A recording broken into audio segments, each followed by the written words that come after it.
Hare Krishna Prabhuji. Hare Krishna Prabhuji, pranams. Evam paravidyanena kartutvam prakrite puman karmashu kriyamaneshu gunair atmani manyate. Thank you, Mataji. Thank you, Prabhuji. Somebody can read. Yeah. Archana Mataji. Hare Krishna, pranams. Translation by Srila Prabhupada ki jai. Because of his forgetfulness, the transcendental living entity accepts the influence of material energy as his field of activities, and thus actuated, he wrongly applies the activities to himself. Hare Krishna. Thank you, Mataji. So the next verse also, like always, we will read all the verses and then the translation alone. Sudha Mataji. Hare Krishna Prabhuji. Hare Krishna. Then Tadasya sankritir bandha paratantriyam cha tatkritam bhavati akartur ishtasya sakshino nivdatatmanah. Thank you, Mataji. The translation. Prashanti Mataji. Hare Krishna Mataji. Hare Krishna Mataji. Hare Krishna Prabhuji. Translation by Prabhupada ki jai. Material consciousness is the cause of one's conditional life, in which conditions are enforced upon the living entity by the material energy. Although the spirit soul does not do anything and is transcendental to such activities, he is thus affected by conditional life. Thank you, Prabhuji. Hare Krishna. Pranams. Hare Krishna. Thank you, Mataji. Now we'll move on to verse number 8. Yes. Karpagavali Mataji, please read the shloka, and Padma Mataji can read translation. Okay.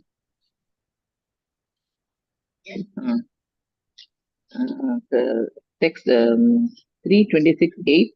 Hare Krishna. Karya karana kartavya karanam prakritim vidu bhakti sugha sunhanam purusham prakriti param. Thank you, Mataji. Thank you so much. The Hare Krishna translation. Prabhuji.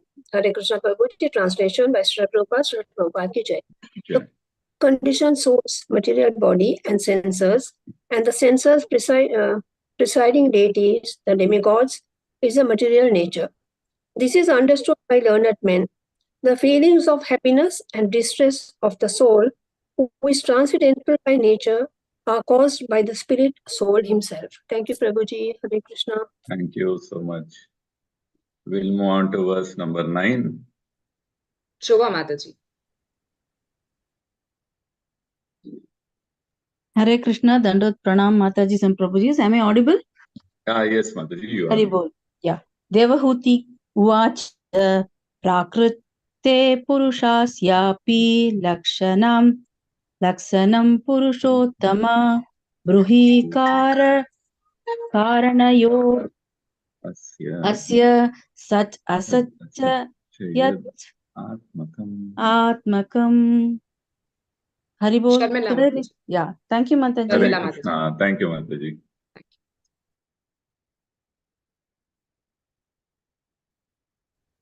Hello, என்னம்மா என்னப்பா என்ன சொல்லுமா. Karpagavali Mataji, mute yourself. Okay. Sharmila Mataji. We can't hear you, Mataji. Sorry. Okay, then I'll read translation. Translation by Srila Prabhupada, Jai Srila Prabhupada. Devahuti said, O Supreme Personality of Godhead, kindly explain the characteristics of the Supreme Person and his energies. For both of these are the causes of this manifest and unmanifest creation. Hare Krishna. Sorry, Krishnamurti Prabhu. Number 10.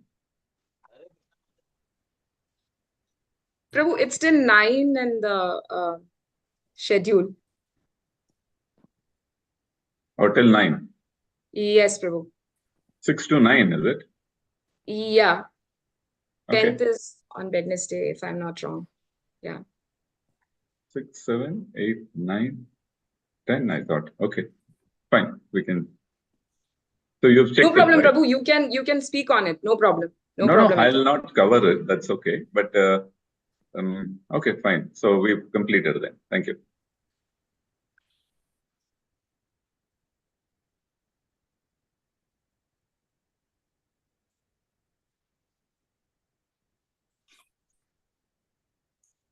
Okay, so Hare Krishna. So we'll be looking from verses 6 to 9. So there are a lot of things that have come up here in this particular verse, or all these group of verses, which is a little confusing, no doubt, because it talks about manifest, unmanifest, and then it talks about Sat, Asat, and then there is also this aspect of what is Prakriti, then what is material nature, then how the material nature is full of gunas. So we'll try to make some little sense out of all this. And that's the effort for today. So just thanking the ICF team for giving me this opportunity to speak on these wonderful verses. And then seeking the blessings of all the Vaishnavas, Vaishnavis who are here, Prabhus and Matajis. So kindly bless me so that the right words come out at the right time in the right spirit. And I'll be able to do some justice to these verses. This is as a service to the Guru Parampara, and for the pleasure of the Lordships and for my own purification. Hare Krishna. Omajnanatimirandasya jnananjanashalakaya chakshurunmilitam yena tasmai Shri Gurave Namaha Shri Chaitanya Manobhishtam Stapitam yena bhutale Swayam Rupa Kadamahyam Dadati Swapadantikam Nama Om Vishnupadaya Krishna Prestaya Bhutale Srimate Bhakti Vedanta Swami Niti Namine Namaste Saraswate Deve Gauravani Pracharine Nirvishesha Shunyavadi Paschatya Deshatarine Jai Shri Krishna Chaitanya Prabhu Nityananda Shri Advaita Gadadara Shri Vasadi Gauravakta Vrinda Hare Krishna Krishna Krishna Hare Hare Hare Rama Rama Rama Hare Hare. So verse number 6 goes like this. Evam parabhidyanena kritvam prakrithe puman karmashu kriyamaneshu gunair atmani manyate. So the translation is, because of his forgetfulness, the transcendental living entity accepts the influence of material energy as his field of activities, and thus actuated, he wrongly applies the activities to himself. So this is a kind of a loop which is a little difficult to figure out. So the transcendental entity accepts the influence of material energy as his field of activity, and thus actuated, he wrongly applies the activities to himself. So this is the function of Maya is put across here. So, and then there's a lot of detailed stuff that is coming up here. So we'll try to delve into that. So now we know that what is the title of this particular chapter? It is called as the Fundamental Principles of Material Nature. So we should know what is material nature, where it is coming from, and then what is its principle, what does it set out to do, what does it achieve. So if you understand these things, where it is coming from, what it is, and what is it that it does, or what is its role, then we will be able to comprehend this material nature. Because see, we've been told all along that we should not be materialistic, then we should always spiritualize ourselves, Krishnaize ourselves. So these are material things, so we'll have to give up. So sometimes, in our journey, we get this self-doubt. So what's wrong with material nature? People say it is the creation of the Lord. So what's wrong with it? I mean, if it's belonging to the Lord, then and then I've been put here, then maybe there is nothing wrong in enjoying this particular material, the material world, what it has to offer for us or for me. If I'm enjoying it, then so be it, because I've been put here and then this enjoyment is there. So that's there's nothing wrong in enjoying. So this is the view that many people carry. So sometimes they say you've been put in this world, so you to enjoy yourself. So this is actually a wrong understanding. So this is wrong application of the concept of material nature. We have to take a very, very common example. It's the example of a prisoner in a a culprit in a prison house, in a jail. So now, if he thinks like, okay, I'm getting good food here, timely food. Okay, a little bit of labor I have to do, but otherwise I'm not bothered by anybody. So let me just be around and then enjoy what is there, and then move on, continue with my life. So that's not a very right application of oneself to a situation one is in. That is the jail in this case, the prison house. So one has to get out, and that is the right attitude. You can even take this, okay, prison house might be one example. Another example could be like, see, let's say the child is being put to a very good school. It's one of the best schools in the world, let us say. And then, the father has put him there. And then if the child thinks that, oh, my father has spent so much of money and he has put me here, so I should remain here. Let me continue to be here because that's going to please my father. Is that a right conclusion? No. He's been put into the school so that he outgrows that school and then he comes out of the school. So the father is more pleased when the child comes out of the school, even though he's been put into that school by the father. And it's the best school, so it's got a lot of facilities, all types of things are there, so nice things are there. But still, the expectation is that he comes out of it. So that's the basic premise from where the start of Vaishnavism is. And then, like we said, this particular chapter is called as the fundamental principles of material nature. The previous chapter was called as the glories of devotional service. So if you look at the conclusion, because we've just started this chapter, so let's just take a minute to get into that. So what was the conclusion there? We know that it is Lord Kapila who is speaking to Devahuti. Now, Lord Kapila is actually concluding how only devotional service engaged at the lotus feet of the Supreme Personality of Godhead, and then it is practiced as devotional service. That is what is the attainment of final perfection of life. So we all have a life, so we know we've been given a certain life, and we have to perfect it.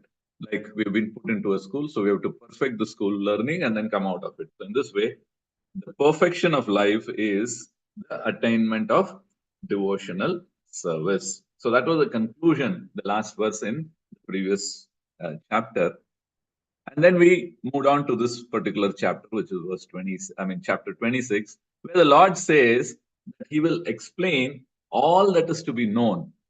So like the different categories of the absolute truth, knowing which any person can be released from the influence of the modes of material nature. So it kind of clears all the doubts that might be there in an individual. Or these doubts may not be there now, we might get it at a later date, or it might already be there, or whatever it is. So all these will be removed. That's what Lord Kapila is saying. And that is why this is called as the fundamental principles of material nature, this particular chapter. So now Lord Kapila further elaborates, saying in the first few verses, saying that this knowledge is the ultimate perfection of self-realization. The knowledge will cut the knots of material attachment. So these sound very familiar for us. We've seen that Krishna is talking about these even in Bhagavad Gita. So when he's talking about Jnana Yoga and all that, there he says that with the knowledge, the sword of the knowledge, we have to cut the knot of material existence and so on and so forth. So in this way, we can understand that the right knowledge is what is going to liberate us, or it will take us to liberation. Only knowledge is not going to help us, but knowledge is an essential ingredient for self-realization or for liberation. So then the description of material nature is started. I mean, Lord Kapila is talking about the description of the material nature. Now, how does he start that? If you see, he starts it from the Supreme Personality of Godhead. He talks about his nature. What is the nature of the Supreme Personality of Godhead? Which we know. So we know that he is beginningless. Another Govinda. So he doesn't have any birth. There is no start date for him. And then he is above the modes of material nature. So what is that word which describes the Lord as above the modes of material nature? Anybody can recall? Hare Krishna Prabhuji, Gunatita. Yeah, Gunatita or Nirguna. Thank you so much. So that means he is above the material nature. So the moment we say material nature, what comes to our mind is the gunas. So what are the gunas? You all know the three gunas. That is Sattva, Rajas, and Tamas. So somebody who's beyond this means that he is beyond material nature. But material nature is not limited to just the gunas. So hold your conclusion. So let's move further.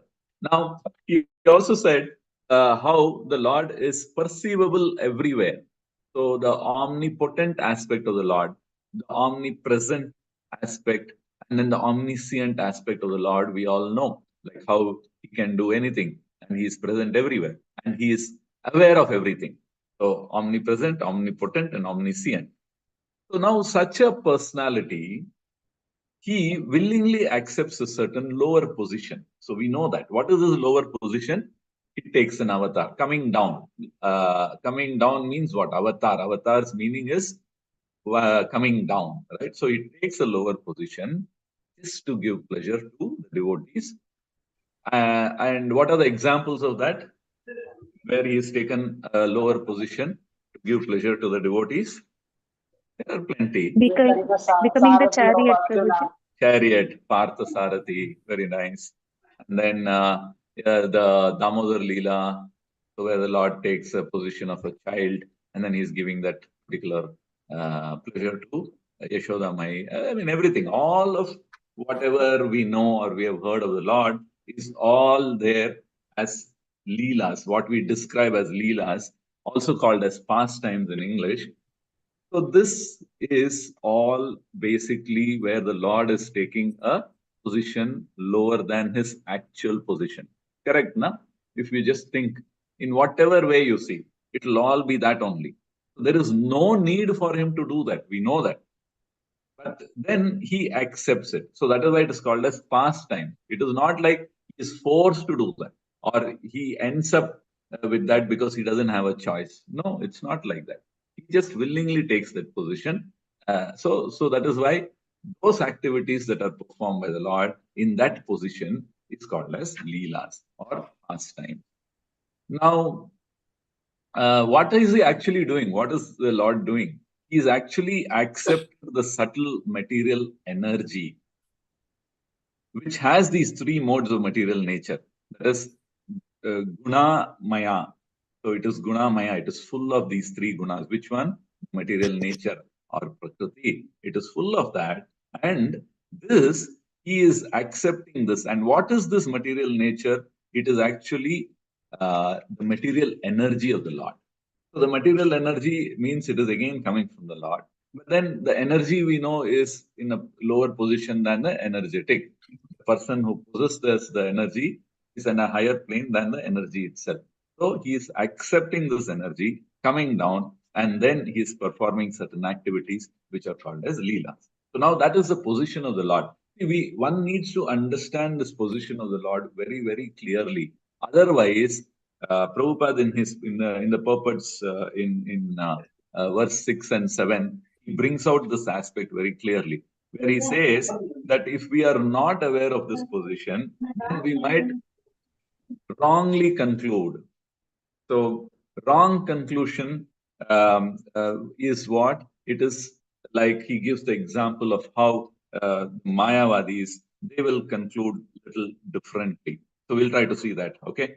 Now, the basic aspect of material nature is that it creates the forms of living entities. So like I said before, let's try to understand material nature, where it is coming from. So where it is coming from, we all know it's coming from the Lord, because it's an energy of the Lord, and that is what is responsible for this material nature.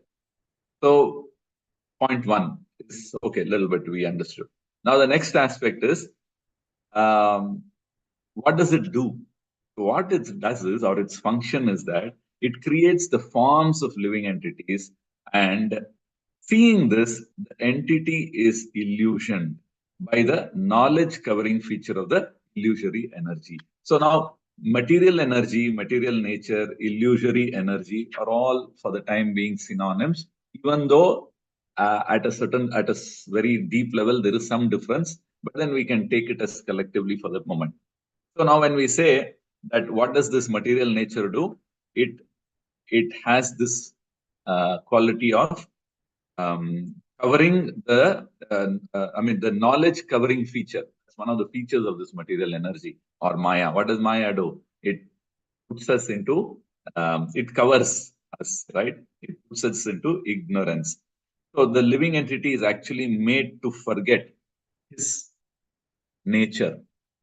And due to that forgetfulness, then the living entity accepts the influence of material energy as his own, as himself, or as his field of knowledge, or kshetra. That is what we saw in this particular verse.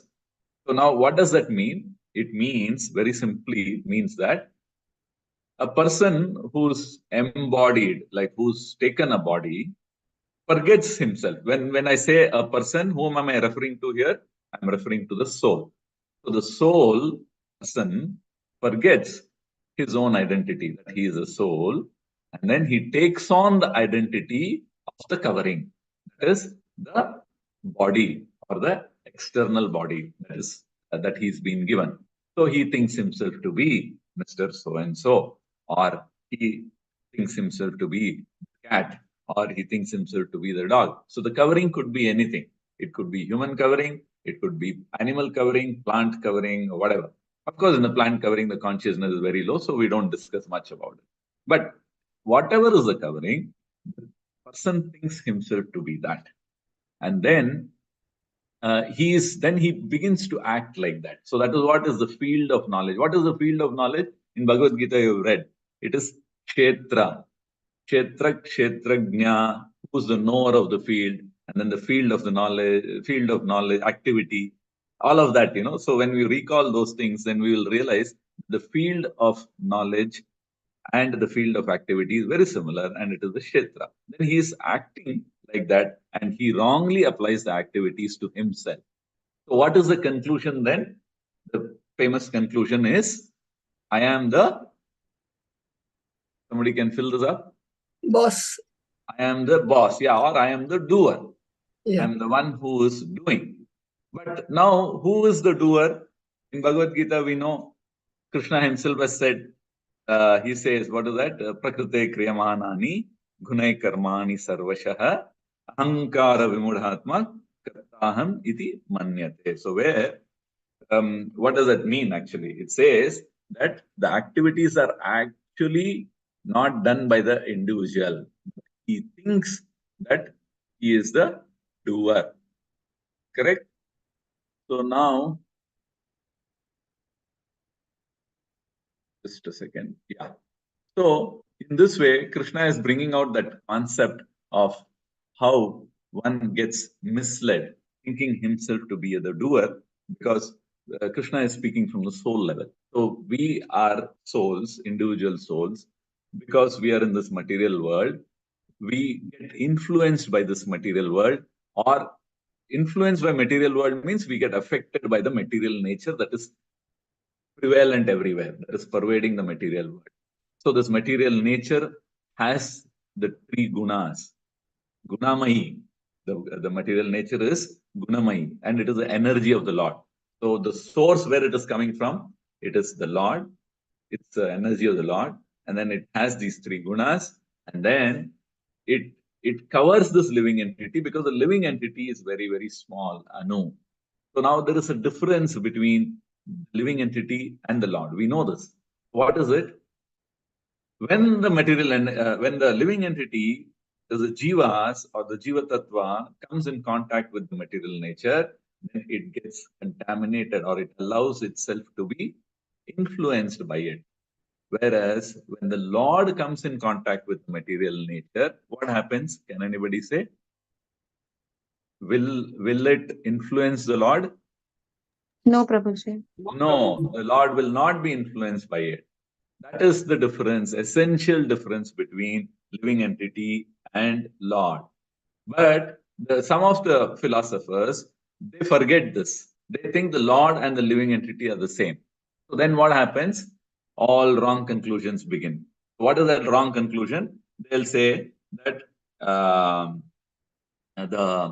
the Lord also is becoming influenced by the material nature. Now, if the Lord is becoming influenced by material nature, then the material nature becomes greater than the Lord.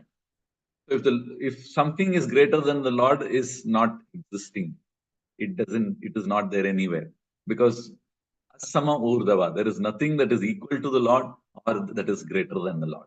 So the Lord just cannot forget himself or become influenced by material nature. And then one of the aspects or quality is what? Knowledge covering feature of the illusionary energy. So he is not going to be covered. So his knowledge is always intact. There is no disillusionment or covering or forgetfulness or any of those symptoms that exist for a living entity when we come in contact with material nature. So this is the primary aspect that we need to understand. Then in the purport, Srila Prabhupada says, or he compares this position, one who's under the influence of a disease, or he has become mad. So somebody who's become mad or somebody who's become possessed or haunted. So when that person is doing some activities, then we understand, right? We'll be able to say, oh, it is actually not him who's doing it. It is because he's under the influence of something, he's forced to behave like that. Yes or no? Don't we conclude like that? If, let us say, we come across a mad person, then that's the conclusion. So it is not him who is doing, but it is this thing. Because of the influence of that madness, he is behaving like this. So once that influence of madness is removed, then he'll become a proper normal self. Or once the influence of that haunted, whatever is haunting that person is removed, or it is made driven out, then that person becomes normal. Now, even if he has done some mistake during that condition of when he was haunted, it is not looked upon so severely. I mean, this is materially. I mean, this is how in the outside world, this is how we have this maturity to look at it like that. So, in the same way, we should understand that all of us are actually possessed or haunted by this material nature. We have allowed ourselves to be influenced. And under the influence of material nature, the soul becomes absorbed in material consciousness. So, absorbed in material consciousness is, I am this body. That is why Prabhupada always keeps saying, you are not this body, you are not this body. He keeps on reiterating that fact again and again. It's not that we don't know, we know this, but then we are not able to recall it at the right time. Why? Because the knowledge covering feature of the illusionary energy. It covers this knowledge. It doesn't allow it to come out. Even though the knowledge is there with us, it doesn't come out. It doesn't come out at the right time because ahankara vimudatma. So we are vimuda, we become influenced by false ego, the ahankara, which is symptom because we identify ourselves with the body. So now we think that we are something which we are not. So in this consciousness, we accept whatever is done as self-actuated, or I am the reason for what has happened. And this is the contamination. As per Adhyatmika, or as per spiritual knowledge, this is the contamination of the soul or the covering of the soul by material energy. So the material energy and its characteristic, if we know, then we will know how it is influencing us. Now we will learn, or we will have to practice to distance ourselves from these coverings. By practice, abhyasa yoga yuktena. Only by practice we will be able to reach that particular position. What is that position? The position of Mahatma.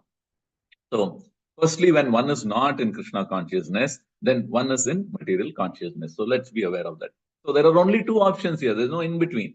Either we are subservient to material nature, or we choose to become subservient to Krishna. It has to be either Krishna or material energy. It is Maya, it is Krishna or Maya. We know that. So it can't be both. And it can't be like, okay, 50-50 percentages are possible because we are in the process of moving over. That is okay. But we should understand that you can't serve two masters, they say, right? One boat, one leg in one boat, another leg in another boat. All these analogies we know. So our life will become like that. It will be disastrous if we try to do both. You can't decide that I'll serve Krishna. Okay, morning I'll serve Krishna, evening I'll serve Maya. It doesn't work like that.Maybe initially it's okay because Krishna is merciful. He allows that. But then if we have to perfect our life, then it can't be in this mode of trying to do both. Because the nature of the soul, we have to understand. What is the nature of the soul? It is Nitya Krishna Das. What is that? Jivera Swarupa Haya Nitya Krishna Das. It's a servant of Lord Krishna. So that forgetfulness we have, so we should remember that. And then the energy that is covering, it has to be dealt into to have a clear and a correct understanding of how it acts and how it is covering the soul. So that is what is this whole Sankhya philosophy all about. I'm letting the cat out of the bag. In the sense, so we are there, living entity is there, the Lord is there. In between is this material nature. Now, what is the connection between living entity and then the Lord, and what is the barrier that is existing there? That is the Sankhya philosophy. The material nature which is in between is analyzed, and the material nature is coming from the Lord. So that is why Lord Kapila is actually first talking about the position of the Lord. That is the top position, which is like Nirguna and Anadira, Adar, Govinda. So, beginningless and all of that. So highest position. And then the living entity is at a lower position. So these are the two things that are being established by bringing out the fact that I will get covered in material nature, but the Lord will not get covered. So now coming to this material nature, what it is, that is what is Sankhya Yoga all about. Is that making sense? So we'll try to understand how, okay? So like I said before, it is the energy of the Lord. Now, one more simple analogy we will just discuss. Most of you are aware of this, just to understand this a little bit more and then move on. Prabhupada gives this example of how sometimes the cloud covers the sun. In this way, what is cloud? Cloud is a function of the sun only, because the sun is beating down on a water body, then the vapors are formed, and then that vapor goes into atmosphere, and then it becomes a cloud. So the cause of cloud is what? It is the sun. Okay? Yeah. So in the same way, material energy, the cause of the material energy is the Lord.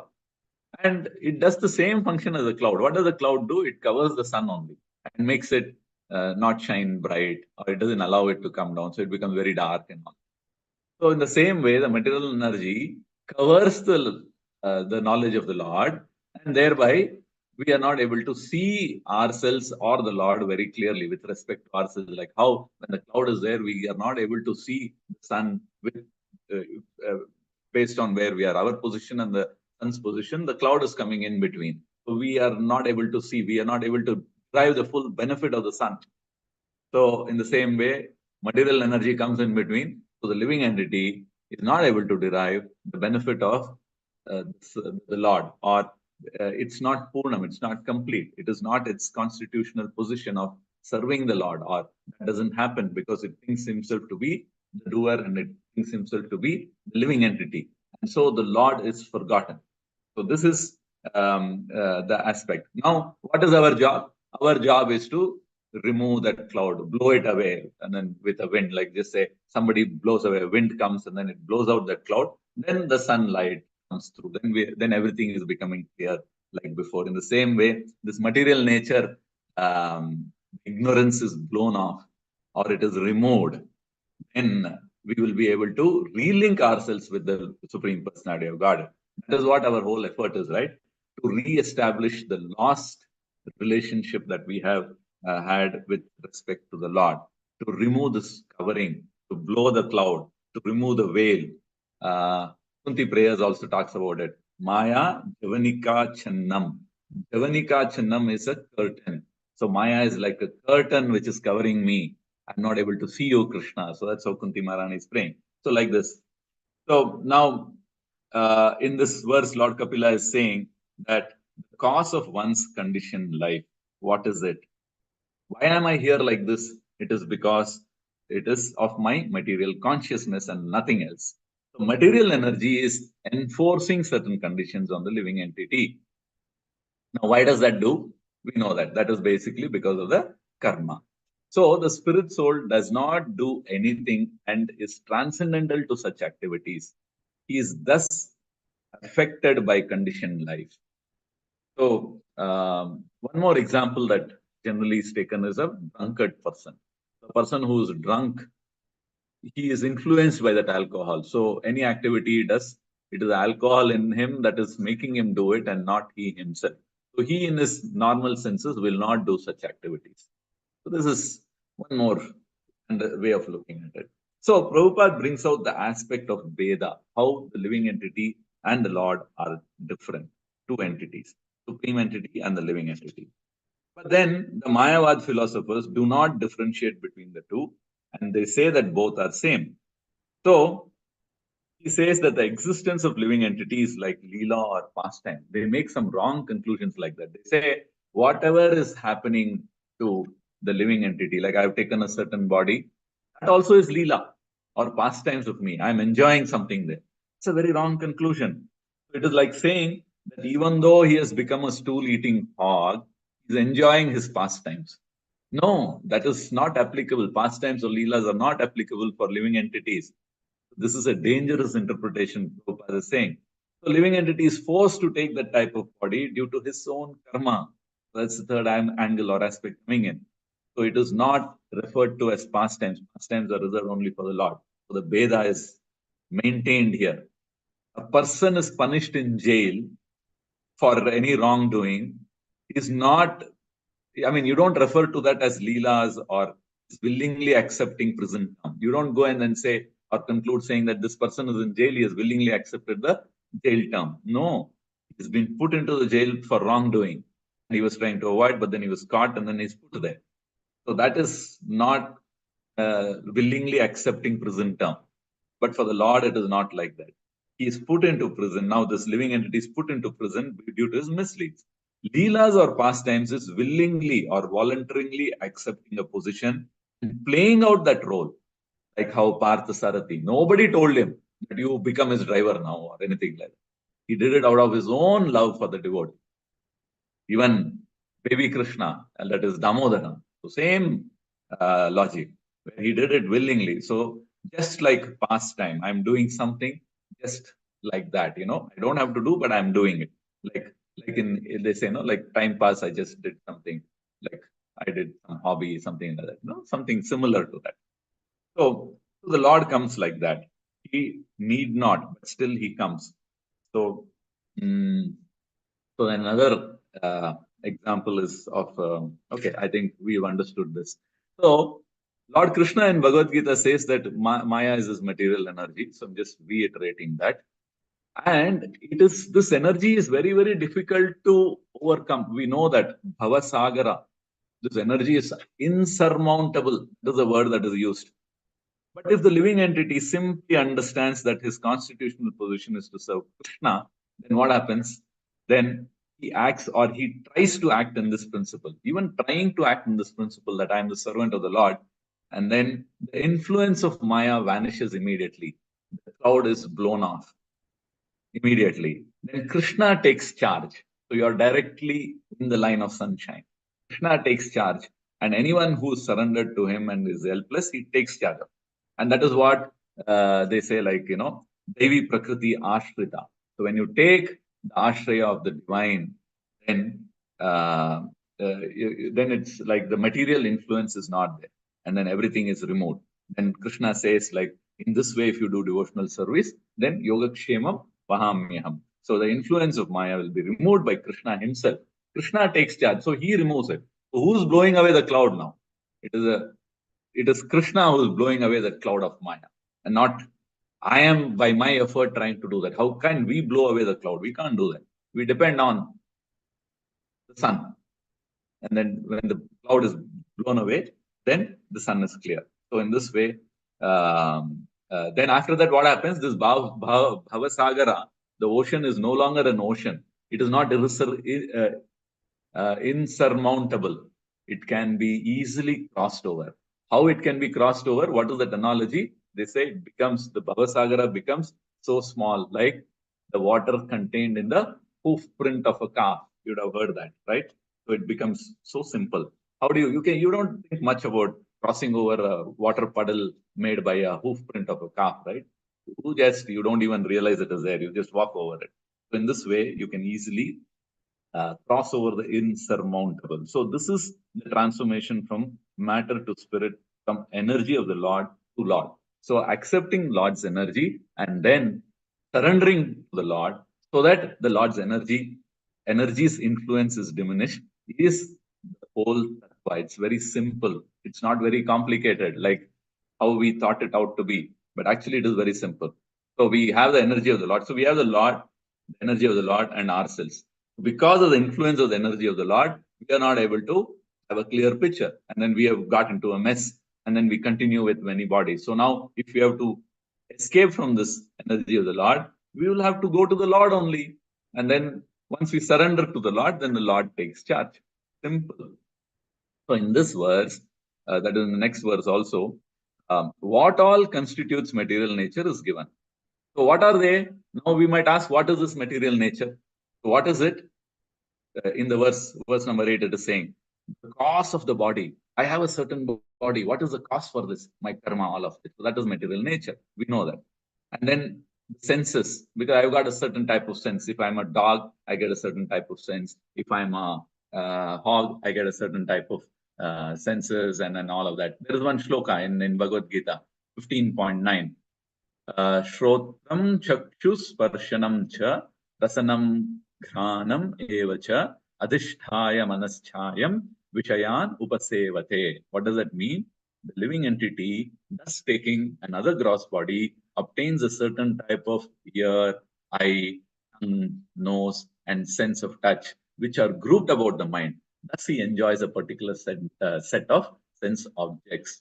So, in this way, all of this, sum total of all the bodies, everything put together, the cause of the body, the senses, presiding deities of the senses. So, we've heard elsewhere how the mind, it is a certain deity. For the smell, it is somebody else, the controller of the movement, and everything is, you have a presiding deity. So now all these deities, everything, the presiding deities of the senses, the demigods in the material, and all up to the demigods, everything up to the demigods is material nature.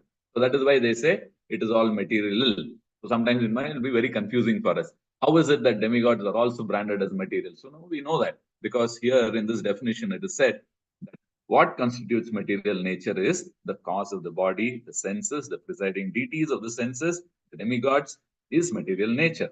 So the feelings of happiness and distress of the soul, who is transcendental by nature, are caused by the spirit soul himself. So now one himself thinks to be happy or sad based on these interactions that are happening with reference to the body. It is like you attach yourself too much to a certain body, and then you become happy or sad because of that. Like, for example, quick example, if I have to give, let us say you buy a car, new car. So you get attached to that car. Any small dent on that car, it breaks your heart. So like that, but actually, was the damage done to you? No. You are not harmed in any way. You're still intact. Everything is fine. But still, you feel you're suffering because the car underwent some suffering.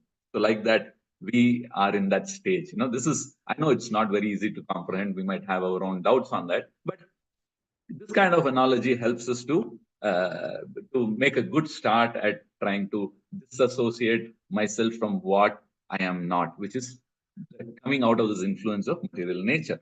And that is how Sankhya is going to help us with that. How does Sankhya going to help us? Because Sankhya is going to tell, okay, material covering, there are 5 coverings. Then there are the senses. Ashtada means then the body, this mind, and then the intelligence, and then the false ego is there. What are they made up of? So all counting starts. 5 panchabhutas, 5 senses, 5 knowledge acquiring sense, 5 what is that? Activities. That is Jnanendriya and Karmendriyas. Okay. So like that. So all these divisions start. That is what is Sankhya philosophy all about. So we are actually analyzing the material nature or the covering that is between the soul and the super soul. That's all. So if we try to look at it from this way, even if certain things we didn't understand or comprehend, it's all right. We'll just have to understand that, okay, these are all so many coverings that are there. Some coverings I can understand, I can feel. Some coverings I may not be able to feel, but that's all right. But I know that it's the coverings that are there and these have to be removed. And for this removal, I'll have to depend on Krishna. So once this funda is very clear and then it is ingrained into us, then the rest, will happen. Krishna will take care because we'll start depending on Krishna more and more. We'll try to see beyond this material nature or beyond this material covering and look at Krishna in the right knowledge, in the right perspective. All along we've been doing that. We always look up to Krishna, but then we're trying to look up to Krishna and then also keep this material nature also along with us. Now we'll know that we'll have to do this away. Once we do this away, with the help of the Lord, then it becomes that much more better. So it's the same thing. It might look like I'm repeating myself, but it's a very important point, the way I look at it. So I'm just repeating it. So the feelings of happiness and distress of the soul, who is transcendental by nature, is caused by the spirit soul himself. So the Lord comes on his own accord. So we saw that, and then how he is there. Now, we also saw, if you look at the next verse, it talks about how Supreme Personality of Godhead is there, then the living entity is there, and then in between is Prakriti. Now, Prakriti is another word that is used, introduced now. What is Prakriti? That is being described by Prabhupada. So the very first analogy is, it is like the mother. So you have the father, and then the mother, and then the son. So in between the father and the son or child, okay, daughter, son, whatever. So in between the father and the child, who is there? It is the mother. So now, mother, there is a connection both ways. Just visualize this: father, mother, child. So mother is in between. So she has a connection to the child, and she has a connection to the father. Now, the connection to the child is different from the connection to the father. So here she is a wife, and here she is a mother. The roles are different. So likewise, Prakriti also has a connection to the Supreme Lord, and then the source, from there it's coming, and then there's a special relationship, and then there's a relationship between the mother and the child, or Prakriti and us. So Purusha, Prakriti, and then again extended Prakriti, that is ourselves, the living entity. So there is this connections are not the same. Some people interpret or think that it is the same, and then thereby they go into wrong conclusions. So this is how Prabhupada is beginning to narrate the aspect of Sankhya philosophy, or how Lord Kapila is trying to explain these by introducing certain terms step by step, logically. He didn't go about with all the 28 and all. He started off with the top, which is the material nature. He started off with the Supreme Personality of Godhead. Then he spoke about living entity and how these two are different. Then he spoke about what is in between these two in the material world. And that in between is the material nature. And that nature now we are dissecting, or we are trying to go into detail. In that he introduces the aspect of Prakriti.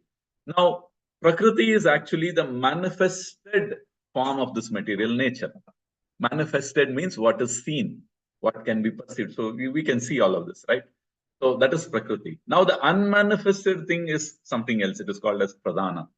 Now it might be a little confusing. Oh, when it is unmanifest, it is called Pradhan. When it is manifest, it is called Prakriti. But actually, we have to just understand the group, the bigger group it belongs to, which is material nature. So which is energy of the Lord. So energy of the Lord, material nature, and then it acts in various ways. So Prabhupada giving examples after, analogies after analogies, just to help us understand this. If you look at if you read the purport in 9 and 10, it's okay, 10 is not included, but if you look at 9, then it gives us little more clarity on that. So what is being told here is, what is Sat and Asat is being discussed. That means what is permanent and what is temporary. So in material nature, what is permanent? The energy of the Lord is permanent. That is Sat. And what is Asat? Prakriti. That is manifestation of that energy. So within that group, there is unmanifested and manifested. Manifest means appearing, what is brought about. So what we see, what is brought about is Asat, or it is temporary. And what is Sat is the energy itself. Because energy is coming from the Lord. It can't be Asat. It can't be temporary. It is continuous. It is there. So it can't be that. But then that converts into a manifestation. Manifestation is Asat, or it is temporary. Like a very crude example means, earth. Okay, like earth is there. So that is from the earth, a building comes. When you see a building being put up, where is the ingredients coming from? It's coming from the earth only, right? Now, which is more permanent, building or earth? Earth is more permanent, because building is temporary. It will remain for 20 years, 100 years, or whatever.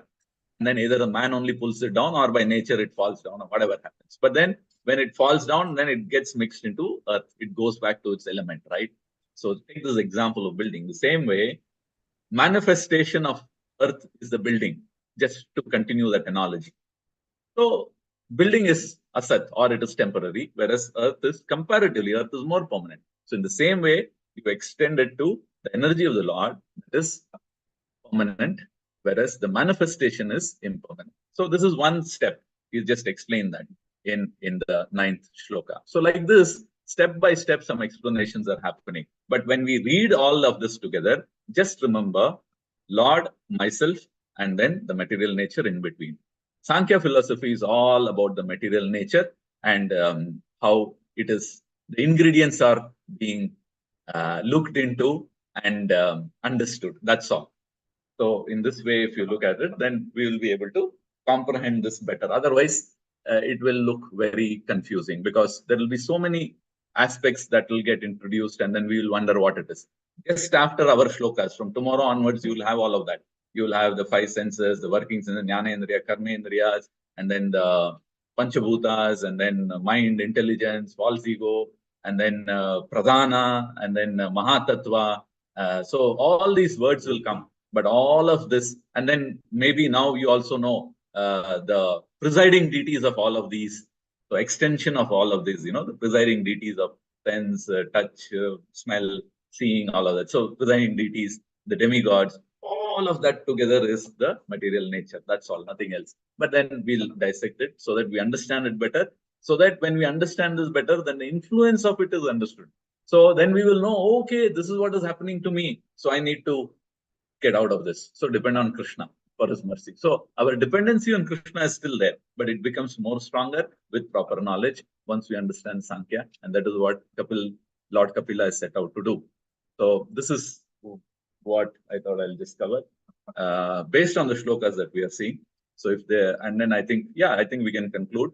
So if there is any comments or questions anybody has with respect to what we discussed, please go ahead. Otherwise, we can conclude for today. So thank you so much. Hare Krishna. Dandas pranams to everybody. Thank you, Prabhu. Hare Krishna. Any questions? Hare Krishna, Prabhuji. Hare Krishna, Madhu. Thank you, Mataji. Hare Krishna, Prabhuji. Who is the deity for the mind, Prabhuji? Is it the Supreme Personality of Godhead? In one of Mataji, the you were too fast. I couldn't make out. Hare Krishna. Prabhuji, the deity for the mind, Prabhuji. For each body parts, we have a deity. So who is the deity for the mind, Prabhuji? Is it the Supreme Lord? Yeah, Aniruddha is one. Actually, there are 2 for the mind. Aniruddha is one, and then there is one more deity, demigod, who's responsible for the mind. I'm not able to recall. If anybody knows, you can call that out. Moon, yeah. Prabhuji, Chandra, moon, correct. Chandra is. So like this, you have various deities, all of them together is the material nature, or it constitutes that. Thank you so much, Prabhuji. Hare Krishna. Pranam.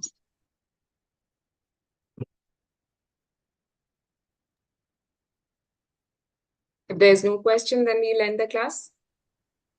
Yeah, so we can do that. Okay. Yeah, yes, Prabhuji. Mataji, we have to understand this chapter properly to ask questions. Yeah. We have to read it again and again, Mataji. Yes. In fact, it was not started actually, Sankhya Yoga, but he's just preparing the ground for Sankhya Yoga to unfold based on what Devahuti is asking. She's asking that very next question where she says, like, what is, tell me more about this, because I've understood the relationship. See, there are two things she's asking. Relationship of material nature with respect to living entity, I understood, which is that covering and all of that. Then what is the relationship between the material nature and the Lord? So that also she is asking. So thereby, when all this is explained by Kapila Muni, which is coming under Sankhya Yoga, then more clarity comes. Then we understand, oh, this is like this, and so on. So vast subject, Prabhuji. Vast subject, very interesting. Very interesting, Mataji. In fact, if I have to share with you all, even I thought Sankhya Yoga, oh, it is just the counting, the numbers. So what has it got to do? We might have some preconceived notions about this. But once we listen to our acharyas, read Srila Prabhupada's quotes, then we realize how nicely and how wonderfully in a logical sequence it is arranged. And then even in certain aspects I don't understand, it is still okay, I can still continue. So it takes away, it makes it that much more easy. So you depend on the Lord, clarifies things for you. So it comes out so wonderfully. Yes, Prabhuji. Thank you.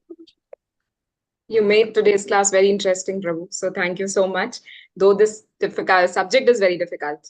Yeah, very difficult and right. Yeah. Yes. Hare Krishna. Excellent, Prabhuji. Very, very excellent. Yeah. Yeah. True. All the purpose. Srila Prabhupada's purpose, all glory is there. So I'm just repeating this. Oh, Prabhu, but how you are repeating and how you are making it easy for us to understand, that is very important. So thank you. Thank you for that. Okay. Pancha kalpatarubhyascha Vaishnavebhyo namo namah. Anantakoti Vaishnava ki jai. Srila Prabhupada ki jai. Thank you, Prabhuji. Thank you, Prabhuji. Hare Krishna. Thank you, Prabhuji. Thank you, Pranam. Prabhuji. Hare Krishna. Hare Krishna. Pranams. Hare Krishna. Hare Krishna Thanks, to Prabhuji. everyone. Hare Krishna.